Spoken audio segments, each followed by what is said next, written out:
En el año de gracia de 1847, a las afueras de Caracas, se alzaba la Hacienda San Patricio, emblema de la riqueza y del orden implacable de la aristocracia criolla.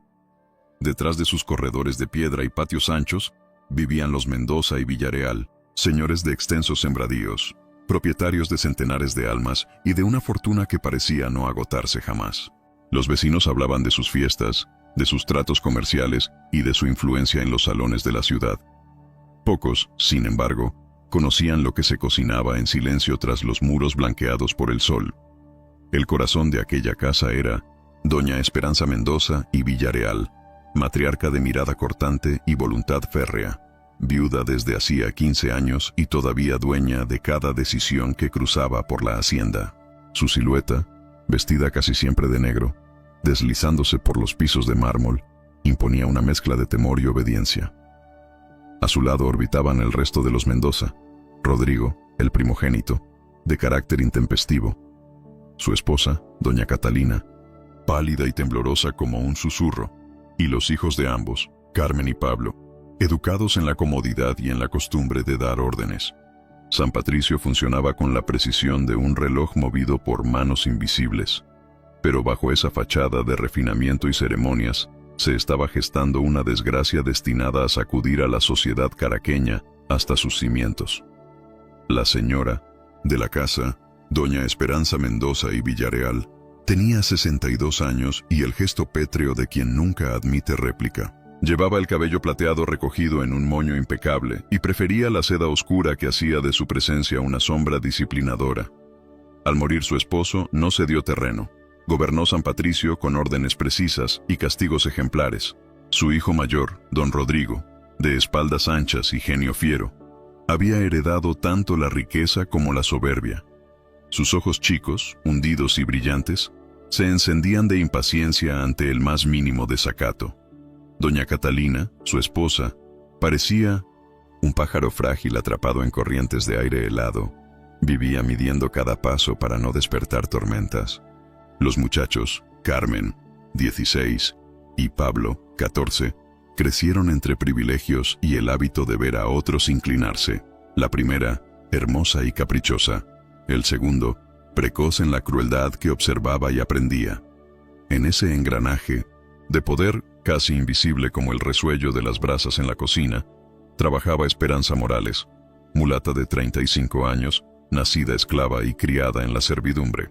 Sin maestro y a hurtadillas, había robado letras del aire hasta aprender a leer y escribir. En su rostro cansado sobrevivía un destello de belleza, y detrás de la mirada, una calma tensa que escondía memorias de dolor y una voluntad que nadie sospechaba. Esperanza Morales había conocido la esclavitud desde su primer aliento. Su madre murió al darla a luz en la misma hacienda, y desde entonces su vida transcurrió entre faenas interminables, humillaciones constantes y un silencio forzado que servía de escudo.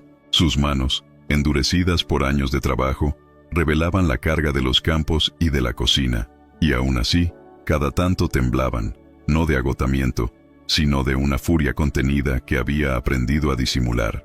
Había sido testigo de tormentos que parecían no conmover a nadie.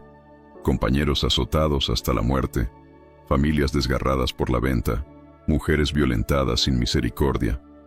Cada hecho se clavó en su memoria como brasas que no se apagan. Pero el golpe más brutal lo recibió con la tragedia de su hermana menor, María, apenas una joven de 18 años de hermosura notable. Durante meses, don Rodrigo posó sobre ella sus ojos de dueño y verdugo. Su deseo rechazado una y otra vez se transformó en rencor. Una noche de marzo de 1847, embriagado y enardecido, la tomó por la fuerza en los establos. La muchacha, quebrada en cuerpo y espíritu, enfermó al poco tiempo. Esperanza rogó de rodillas por un médico, pero la matriarca juzgó que ningún gasto debía invertirse en salvar la vida de un esclavo. María murió al tercer día, delirando entre fiebres y suplicando venganza con sus últimas fuerzas. La noche en que María expiró, Esperanza permaneció a su lado en la humilde choza donde compartían el lecho de paja. A la luz mortecina de 1900, una vela acarició la frente sudorosa de su hermana y escuchó su último ruego, que su muerte no quedara impune. Aquellas palabras se grabaron en el alma de Esperanza con la fuerza de un juramento sagrado. Ya no habría súplicas ni esperas. La misericordia de los Mendoza era un espejismo cruel. Esa misma madrugada tomó una decisión irrevocable. La familia entera pagaría con su propia sangre por cada lágrima derramada, por cada cuerpo ultrajado, por cada vida arrancada en silencio. No se trataba solo de vengar a María, sino de castigar a generaciones de abusos. Pero su plan no nacería de la furia desordenada, sino de la paciencia y la estrategia. Cada rutina de la casa, cada gesto repetido durante años, se convertiría en la herramienta precisa de su venganza. Esperanza comprendió que la confianza ciega que sus amos tenían en ella sería el filo de la espada. Y así, con la serenidad de un general que prepara la batalla, empezó a trazar los primeros pasos de un designio que cambiaría para siempre la historia de San Patricio. Durante los días que siguieron al entierro de María, Esperanza se aferró a su rutina como si nada hubiera cambiado. Cumplía órdenes, servía comidas, limpiaba corredores y respondía con la misma sumisión calculada de siempre. Pero en su interior, cada movimiento formaba parte de un plan meticuloso. Había observado durante años las costumbres de los Mendoza y Villareal. Sabía que todos los días, a las 4 en punto de la tarde, se reunían en el salón principal para el ritual del té, ceremonia instaurada por la matriarca como símbolo de refinamiento y distinción frente al resto de la sociedad. Nadie imaginaba que ese hábito solemne se transformaría en la clave de su caída. Desde hacía 2 décadas, era Esperanza quien preparaba y servía la infusión, sin que jamás se pusiera en duda su lealtad.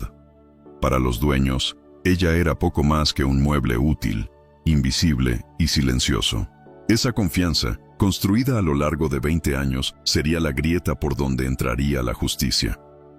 Lo único que necesitaba era un veneno eficaz, discreto y sin sabor. Su memoria recordó el arsénico usado en los almacenes para exterminar ratas, inodoro, insípido y mortal. Allí estaba la herramienta que buscaba. Reunir el veneno no fue tarea sencilla. El arsénico estaba al alcance en forma de raticida, pero tomarlo de golpe habría despertado sospechas. Con la paciencia que había aprendido en años de servidumbre, Esperanza comenzó a sustraer pequeñas cantidades, apenas un pellizco cada día, hasta formar un acopio suficiente. Machacaba los cristales con cuidado, convirtiéndolos en un polvo fino que ocultaba en una bolsita de cuero escondida entre sus pertenencias más humildes. Mientras tanto, mantenía la máscara intacta, atendía a la familia con el mismo gesto, sumiso, escuchaba insultos y soportaba humillaciones sin levantar la vista. Nadie notó el fuego que ardía en su interior ni la calma peligrosa que la envolvía. Cada palabra despectiva, cada orden dada con desprecio, se convertía en combustible para la decisión que latía en su pecho. Al llegar la segunda semana, ya tenía lo necesario. La fecha estaba fijada. El jueves 15 de abril de 1847 sería recordado como el día en que el poder absoluto de los Mendoza se desplomó bajo el peso de su propio desprecio. Y Esperanza, la esclava invisible, aguardaba ese amanecer con un temple que rozaba lo sobrenatural. El amanecer del 15 de abril se presentó como cualquier otro en San Patricio. El canto de los gallos, el bullicio de los esclavos iniciando la faena y el aroma del pan recién horneado parecían anunciar un día común. Pero para Esperanza, cada detalle estaba cargado de un significado distinto. Se levantó antes que todos, como de costumbre, y se movió entre ollas y cazuelas con una calma férrea. No había temblor en sus manos ni vacilación en su mirada. El desayuno fue servido puntualmente, sin rastro de emoción en su rostro. Los Mendoza iniciaron sus actividades diarias sin sospecha alguna. Rodrigo revisaba cuentas con tono imperioso. Doña Catalina bordaba en silencio evitando incomodar. Los jóvenes corrían por los jardines exigiendo a los sirvientes obediencia inmediata, y la matriarca supervisaba con ojo severo cada labor doméstica. Todo seguía el mismo guión de siempre, pero la esclava que pasaba desapercibida entre ellos había marcado ese día como el último en que respirarían. La tranquilidad de la mañana contrastaba con la tormenta que se preparaba en secreto, y solo Esperanza conocía el desenlace que aguardaba a la orgullosa familia. A las 3 de la tarde, Esperanza inició los preparativos del ritual con la meticulosidad de un artesano. En la cocina, dispuso cada elemento con precisión, La tetera de plata brillante, las tazas de porcelana fina, el pastel de limón recién horneado, cortado en rebanadas perfectas. Nadie habría adivinado que aquella ceremonia de refinamiento estaba a punto de transformarse en sentencia. Mientras el agua alcanzaba el hervor exacto, mezcló las hojas de té negro de Ceilán con hierbas aromáticas, como tantas veces lo había hecho, pero esta vez añadió el contenido entero de la pequeña bolsa de cuero. El polvo blanco se disolvió en segundos, sin dejar olor ni rastro. Observó la infusión burbujear y en ese instante comprendió que tenía en sus manos el poder de decidir sobre la vida de quienes la habían despreciado durante décadas. Una calma extraña la envolvió. No era furia, sino serenidad. Era la certeza de haber encontrado un propósito que daba sentido a todo el sufrimiento soportado. El veneno se mezclaba con el aroma delicado del té, y con ello, la justicia aguardaba silenciosa en cada sorbo. Poco antes de las 4, Esperanza tomó la bandeja y entró en el salón principal con el mismo paso medido de siempre. La escena era cotidiana. Doña Esperanza erguida en su sillón de terciopelo rojo. Don Rodrigo ensimismado en el periódico. Doña Catalina cosiendo junto a la ventana. Carmen y Pablo discutiendo sobre fiestas y vestidos. Nadie levantó sospecha al verla. Con la misma gracia adquirida tras 20 años de rutina, sirvió primero a la matriarca, que apenas desvió la vista de su bordado. Luego a Rodrigo, que masculló una queja por la temperatura. A Catalina, que respondió con una tímida sonrisa. Y finalmente a los jóvenes, ansiosos por probar los dulces. Todos bebieron sin dudar, confiados en aquella sirvienta que parecía parte del mobiliario, invisible e inofensiva. El té estaba exquisito. La conversación discurría entre quejas y planes mundanos. Y en la puerta permanecía Esperanza, impasible en apariencia, pero con el corazón latiendo como un tambor. Cada sorbo acercaba a los Mendoza al destino que jamás imaginaron. Cuando las tazas quedaron vacías, ella se retiró en silencio hacia la cocina, dejando atrás un salón que ya estaba marcado por la muerte. El veneno elegido no obraba de inmediato, y esa era precisamente la ventaja que Esperanza había calculado. Tendrían entre 1 y 3 horas antes de que los síntomas se manifestaran, tiempo suficiente para ejecutar la segunda parte de su plan. Una vez dejó atrás el salón, volvió a su cabaña y comenzó a reunir sus escasas pertenencias. Un par de prendas gastadas, una navaja vieja, la bolsita de cuero vacía y algunos recuerdos de valor sentimental. No deseaba presenciar la agonía de sus verdugos. Su propósito no era regodearse, sino huir hacia un horizonte nuevo. Su destino sería La Guaira, puerto bullicioso donde tal vez podría embarcarse hacia las Antillas o, con suerte, hacia Europa. Antes de partir, sin embargo, cumplió un último acto de amor y fidelidad. Caminó hasta el pequeño cementerio de esclavos, oculto tras los cañaverales, y se arrodilló ante el montículo de tierra sin nombre que guardaba el cuerpo de su hermana. Con voz quebrada prometió a María que su sufrimiento había sido vengado, que su clamor no se había perdido en el vacío. Rezó, pidió perdón a Dios y selló con lágrimas silenciosas la certeza de su decisión. Mientras Esperanza se despedía de la tumba de su hermana, la casa principal seguía con su rutina sin presentir la tragedia que se avecinaba. Alrededor de las 6 de la tarde, las primeras punzadas se hicieron sentir. Don Rodrigo, siempre jactancioso de su fortaleza, se dobló de dolor en el estómago y comenzó a vomitar con violencia. Al principio, los presentes creyeron que se trataba de una indigestión, pero pronto doña Catalina, pálida y febril, mostró los mismos síntomas. El malestar se propagó como un fuego imparable. Diarreas sangrientas, convulsiones y fiebres altas abatieron a todos los miembros de la familia. La matriarca, rígida como un roble durante toda su vida, fue víctima de los espasmos más crueles. Los sirvientes, aterrados, corrieron en busca del doctor Enríquez, aunque tardaría horas en llegar. Entretanto, los niños lloraban desconsolados.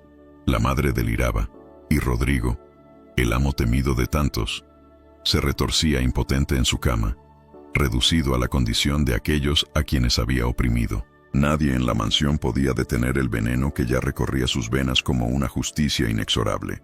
La llegada del doctor Enríquez, cerca de las 10 de la noche, no trajo alivio sino la confirmación del desastre. Al entrar en la mansión, halló un cuadro que rozaba lo infernal. Cuerpos convulsionando, vómitos incesantes, gritos de dolor en cada habitación.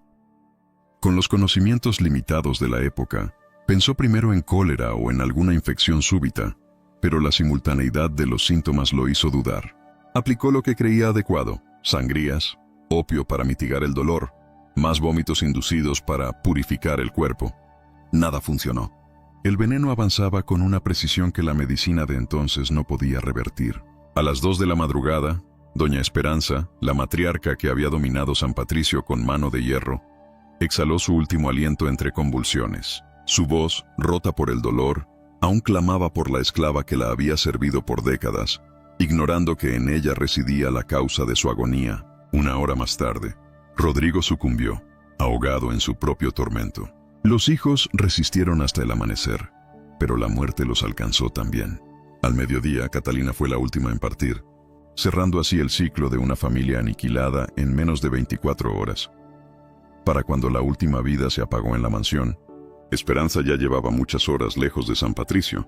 Había seguido a pie los senderos ocultos que conocía desde niña, trepando colinas y descendiendo quebradas, con la determinación de quien no mira atrás. Su objetivo era claro: alcanzar La Guaira y mezclarse en el bullicio del puerto. Allí, entre barcos mercantes, marineros extranjeros y comerciantes apresurados, esperaba conseguir trabajo como cocinera o sirvienta en alguna embarcación y desaparecer en el anonimato del mar. Durante 2 días avanzó con apenas descanso, alimentándose de raíces y agua de manantial, cuidando de no dejar rastros. Mientras tanto, en Caracas, la noticia de la misteriosa muerte de toda una familia aristocrática se propagaba como pólvora. El capitán Mendizábal, veterano de las guerras de independencia, fue designado para dirigir la investigación. Analizó cada detalle con mente militar y, tras escuchar los testimonios de los sirvientes, sospechó envenenamiento. El doctor Enríquez confirmó la teoría con una rudimentaria autopsia. Pronto la ausencia de Esperanza Morales se convirtió en la pista principal. La esclava invisible de San Patricio pasaba a ser la fugitiva más buscada de Venezuela. En La Guaira, el puerto vibraba con vida propia. Marineros de todas partes descargaban mercancías. Los gritos de los vendedores se mezclaban con el olor a sal y especias, y las tabernas rebosaban de canciones y disputas. Entre esa multitud se ocultaba Esperanza, disfrazada bajo un nombre nuevo: Rosa González. Se presentó como mujer libre en busca de empleo doméstico, y durante 3 días logró confundirse entre huéspedes y trabajadores de una pequeña posada cercana al muelle. Su plan seguía firme: ahorrar lo suficiente para pagar un pasaje rumbo a las Antillas, donde la diversidad de razas le permitiría desaparecer sin dejar rastro. Pero la suerte comenzó a resquebrajarse. Uno de los capataces de San Patricio llegó al puerto difundiendo la noticia de una esclava fugitiva, dando su descripción física. Bastó que alguien la mirara con sospecha para que el disfraz se derrumbara. En cuestión de horas, Esperanza fue reconocida y arrestada. La noticia de su captura recorrió Caracas como un relámpago. Nunca antes una esclava había osado exterminar a toda una familia noble.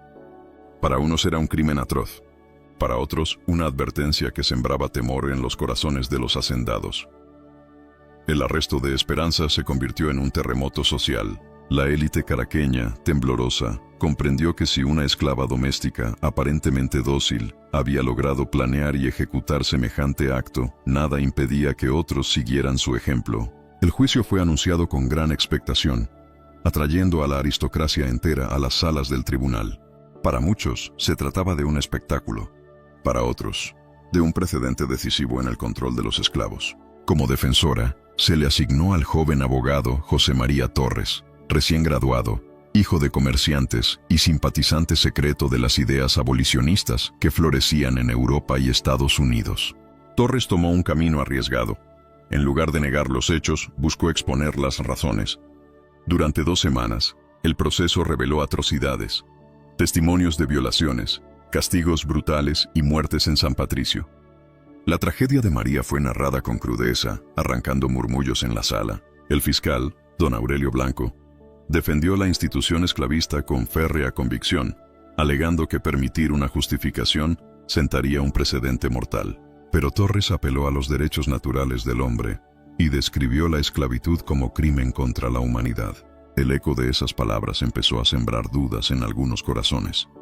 Cuando llegó el momento de declarar, Esperanza sorprendió a todos con su entereza. De pie en el estrado, habló con voz clara, sin titubeos, y narró la vida que había soportado, Los cuerpos azotados hasta la muerte, las violaciones repetidas, los niños vendidos como ganado, la agonía de su hermana María sin auxilio alguno.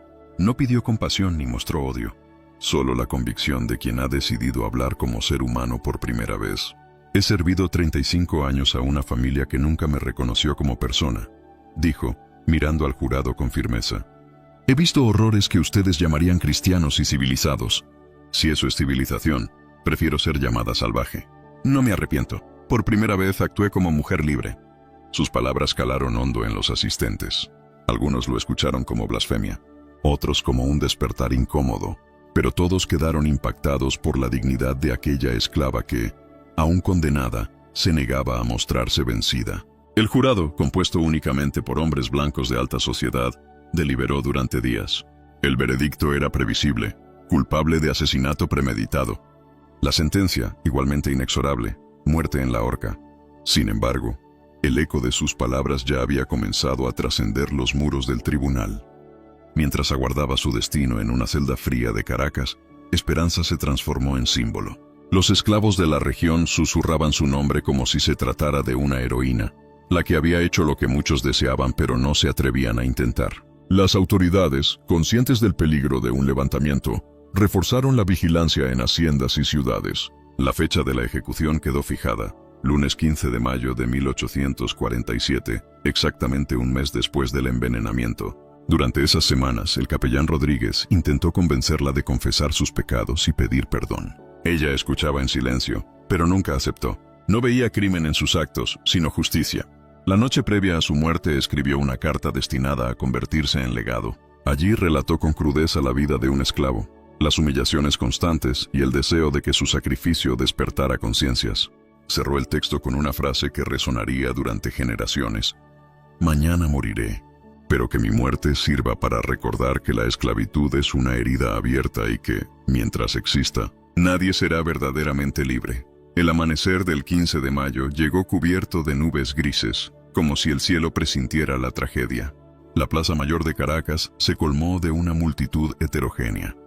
Curiosos, aristócratas ansiosos de escarmiento, esclavos que miraban en silencio y simpatizantes que veían en ella a una mártir.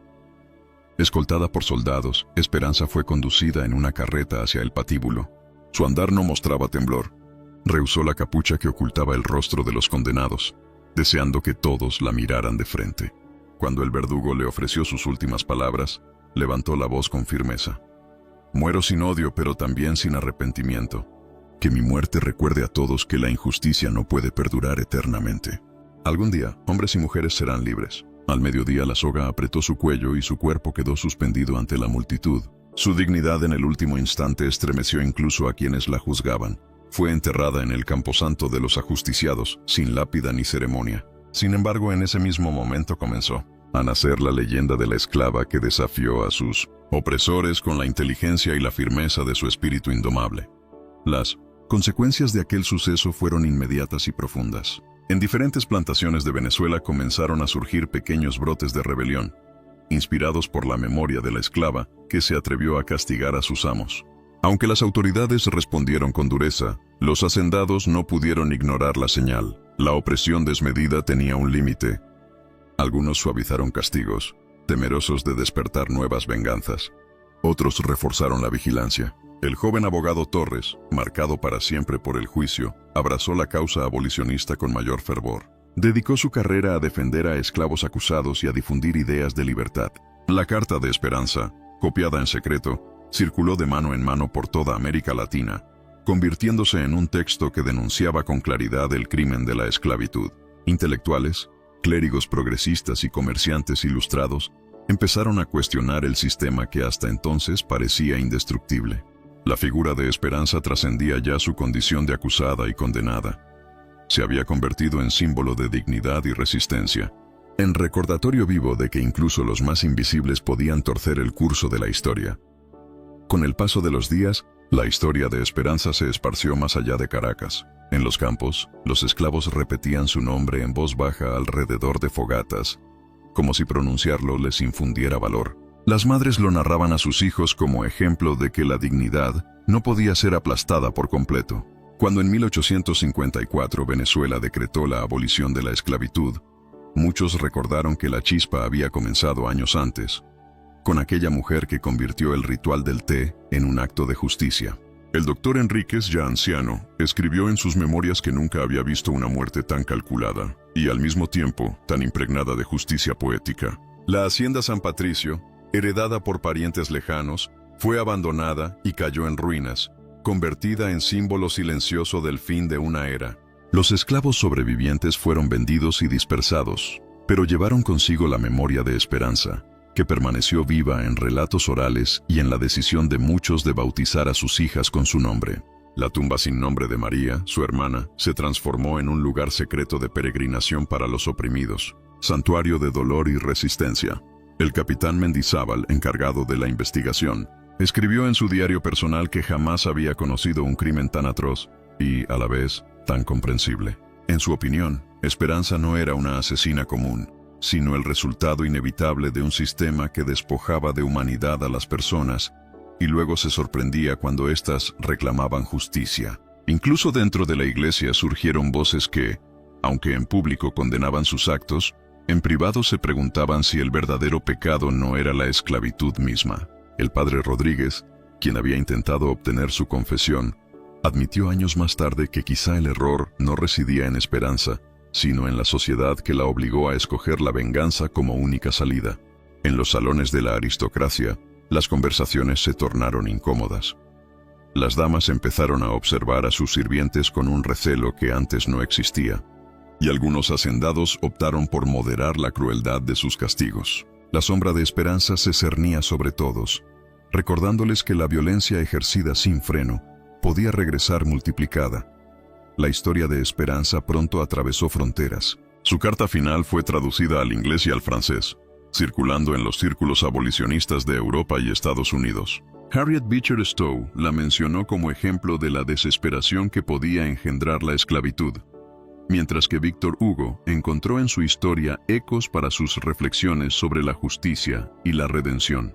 En Cuba, donde la esclavitud se prolongó hasta 1886, los esclavos la recordaban como la Vengadora y su nombre corría de plantación en susurros de esperanza.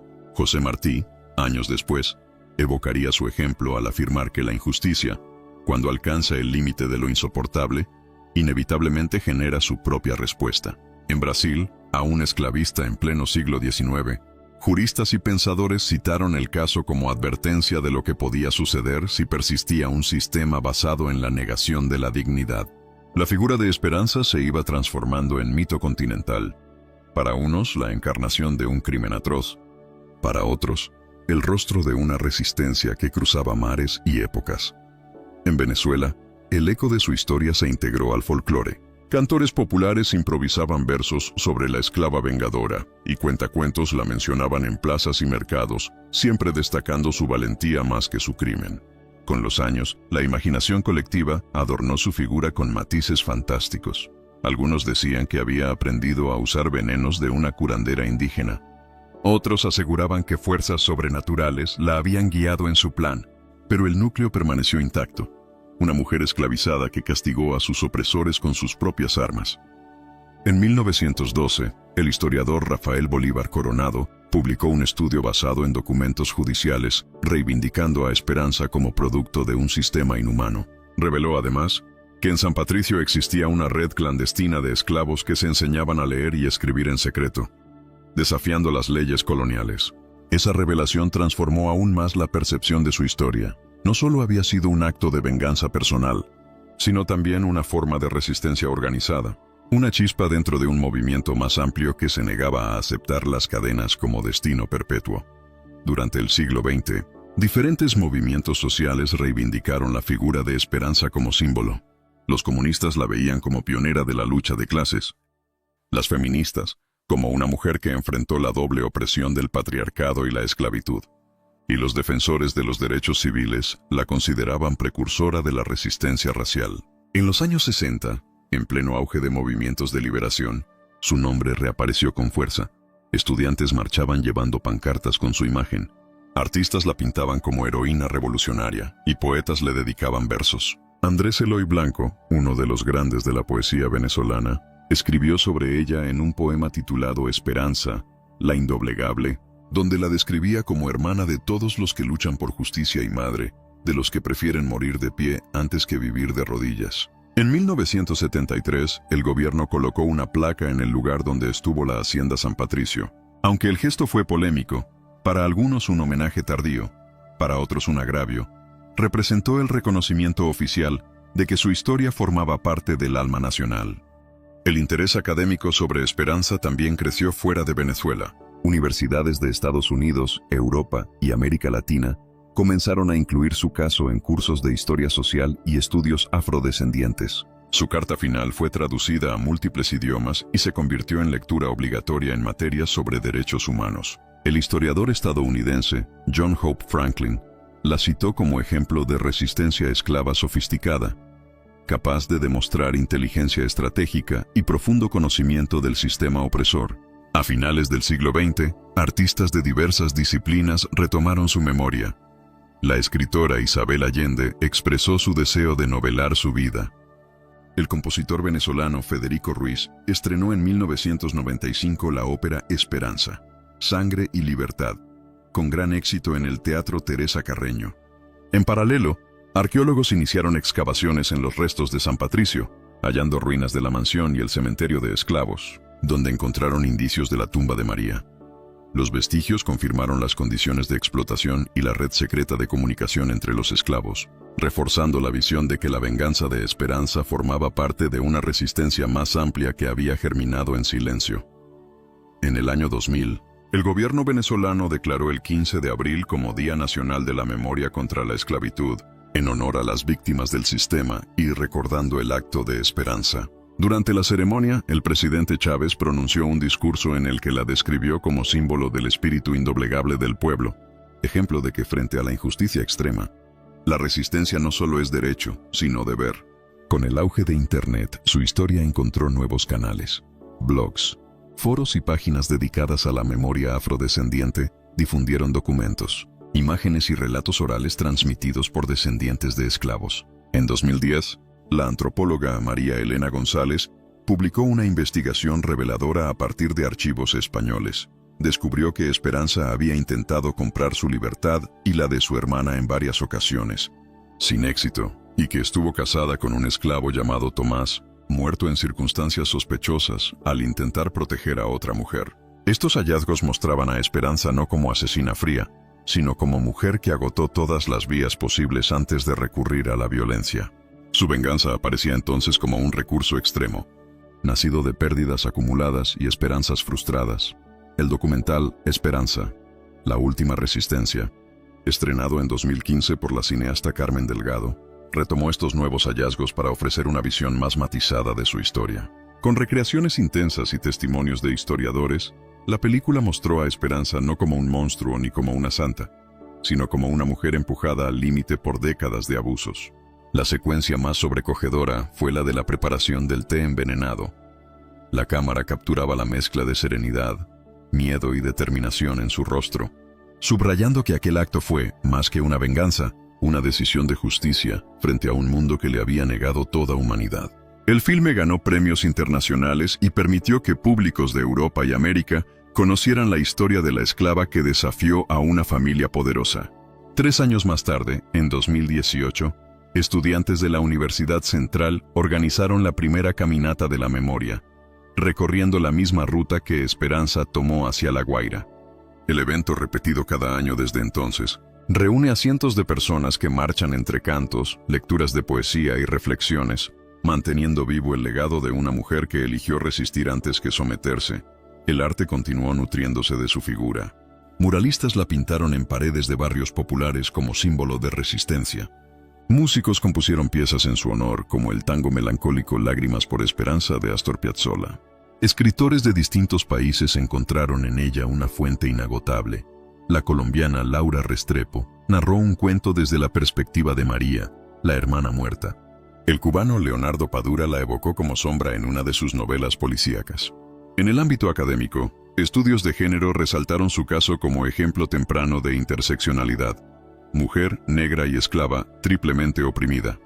Angela Davis, en conferencias internacionales, recordó su historia para explicar cómo la violencia ejercida por los oprimidos debe analizarse dentro del contexto de la violencia estructural que los aplasta. Psicólogos, por su parte, la estudiaron como caso de trauma prolongado y resiliencia estratégica, demostrando cómo, a pesar de décadas de humillación, Esperanza transformó su dolor en acción organizada. Cada nuevo enfoque ampliaba su figura: mártir, criminal, heroína, víctima, estratega.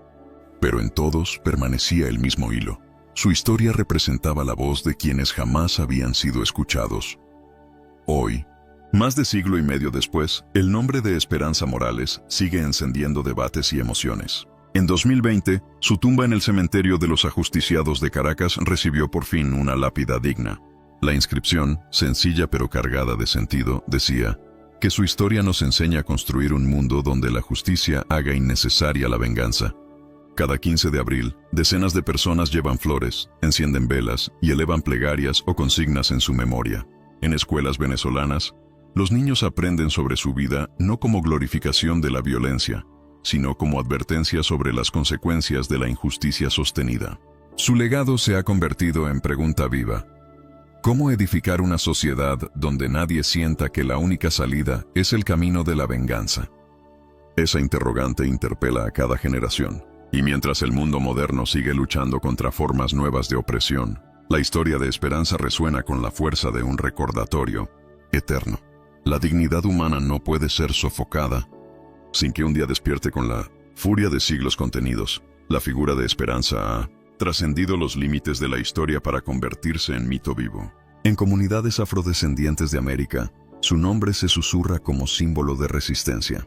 En Cuba, aún durante la esclavitud, se le conocía como la Vengadora. En Brasil, juristas abolicionistas citaron su caso como advertencia del destino inevitable de un sistema basado en la deshumanización. En Venezuela, cantores populares y cuentacuentos transmitieron su memoria por generaciones, y su carta final circuló clandestinamente como texto inspirador para movimientos sociales. Hoy, académicos la incluyen en programas de derechos humanos, feminismo y estudios afroamericanos, reconociendo en ella un caso complejo de interseccionalidad. Mujer, negra y esclava, pero también pensadora, estratega y protagonista de su propio destino. La imagen que persiste no es solo la de una esclava que envenenó a sus amos, sino la de una mujer que, negada en todo derecho, se levantó contra un sistema que le arrebató familia, libertad y esperanza. Y paradójicamente, fue su propio nombre el que acabó convirtiéndose en legado. Un recordatorio de que la esperanza puede brotar incluso en medio del dolor más profundo. En la memoria colectiva, la historia de Esperanza adquirió múltiples rostros. Para los hacendados de su tiempo fue un ejemplo aterrador de lo que podía ocurrir si la disciplina se relajaba. Para los esclavos, un faro que demostraba que la resistencia era posible. Para intelectuales y artistas posteriores, un espejo donde observar las tensiones entre justicia y violencia. Con el paso de los años, su figura también sirvió como recurso político. Unos la exaltaron como precursora de la lucha revolucionaria, mientras otros la recordaron como advertencia de los peligros del desorden social. Aún así, más allá de las interpretaciones cambiantes, lo esencial permaneció: la voz de una mujer que, al borde de la desesperación, se negó a seguir viviendo en la sumisión. Su legado se convirtió en terreno fértil para reflexionar sobre la condición humana, sobre los límites de la resistencia y sobre las heridas profundas que deja la injusticia prolongada. Así, cada generación que la redescubre no solo revive un hecho del pasado, sino que se enfrenta a la pregunta incómoda de hasta dónde puede llegar un ser humano cuando se le niega sistemáticamente toda dignidad. A lo largo del siglo XXI, la historia de Esperanza ha encontrado nuevas formas de expresión. En redes sociales, jóvenes activistas comparten fragmentos de su carta final como manifiesto contra las injusticias modernas. Artistas visuales han creado murales en barrios populares de Caracas, donde su rostro se alza entre cadenas rotas y campos de caña, recordando la lucha de los oprimidos. En 2018, la Caminata de la Memoria, que sigue el trayecto de su huida hacia La Guaira, se consolidó como un evento anual que une a estudiantes, descendientes de esclavos y defensores de derechos humanos. Allí se recitan poemas, se leen fragmentos de su testimonio y se colocan flores en su honor. Su figura también ha sido utilizada en debates contemporáneos sobre racismo estructural y violencia de género, convirtiéndose en símbolo de interseccionalidad mucho antes de que ese término existiera. Cada nuevo homenaje confirma que su nombre no pertenece únicamente a los archivos judiciales del siglo XIX, sino a la conciencia viva de un pueblo que encuentra en ella no solo memoria de dolor, sino inspiración para seguir reclamando justicia. El legado de Esperanza también ha penetrado en la psicología y la filosofía. Especialistas en trauma la estudian como ejemplo de cómo una persona sometida a abusos extremos puede transformar el dolor en acción consciente y planificada, en lugar de sucumbir a la desesperanza. Filósofos del derecho la citan como caso límite. ¿Es posible juzgar un crimen sin considerar el contexto de opresión que lo engendró? Sus palabras en el tribunal, por primera vez actué como un ser humano libre, se analizan hoy como declaración de emancipación, comparable a los manifiestos políticos de su tiempo. Incluso teólogos progresistas la han reivindicado, preguntándose si el verdadero pecado no fue su venganza, sino la esclavitud que la obligó a elegirla. Así, Esperanza dejó de ser solo un nombre en un expediente para convertirse en punto de encuentro de debates universales sobre justicia, dignidad y libertad.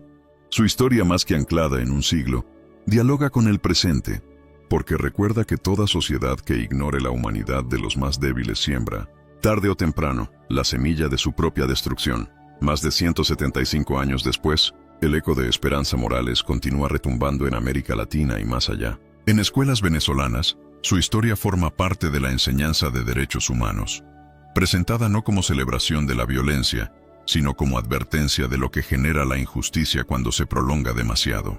En congresos internacionales, su caso es citado como antecedente de la resistencia esclava organizada. En comunidades afrodescendientes, su nombre se pronuncia en ceremonias culturales y religiosas como símbolo de dignidad.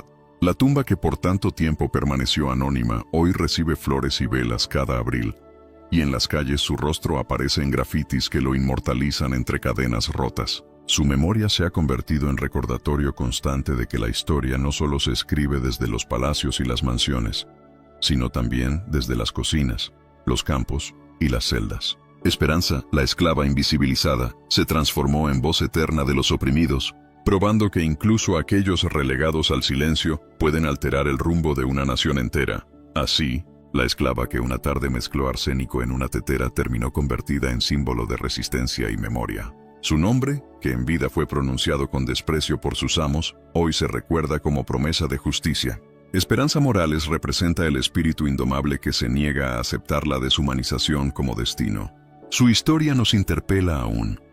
¿Qué ocurre cuando una sociedad niega sistemáticamente la dignidad a los más vulnerables? ¿Qué caminos oscuros se abren cuando la justicia se posterga hasta volverse inalcanzable? Su respuesta fue terrible, pero también reveladora. En cada ser humano late la necesidad de libertad, y sofocarla solo engendra nuevas formas de rebelión.